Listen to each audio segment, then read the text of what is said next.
ఏరా మా అమ్మాయిని ఏదో అన్నావంట? అవును, 2 జడలు అయితే బరువు అవుతాయని ఒక జడ వేసుకోమన్నా.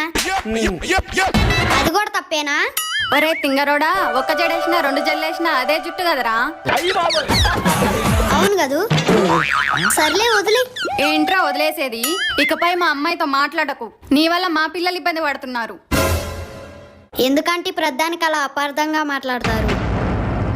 ఇంట్లో ఎప్పుడైనా మీ అమ్మాయి మనసారా నవ్విందా? కానీ నేను నవ్విస్తున్నాను. మీ అమ్మాయినే కాదు, క్లాస్లో ప్రతి ఒక్కరిని నవ్విస్తున్నాను. అలా నవ్వించే క్రమంలో ఏదో ఒక మాట అటో ఇటో అవుతుంది. అంత మాత్రాన మనకు ఫలాలు ఇచ్చే చెట్టు కూడా అన్నీ మంచి ఫలాలు ఇవ్వదు. ఒక్కోసారి పుచ్చు ఫలాలు కూడా ఇస్తుంది. అంత మాత్రాన ఆ చెట్టును నరికేసుకుంటారా? ఒకసారి మీరే ఆలోచించండి.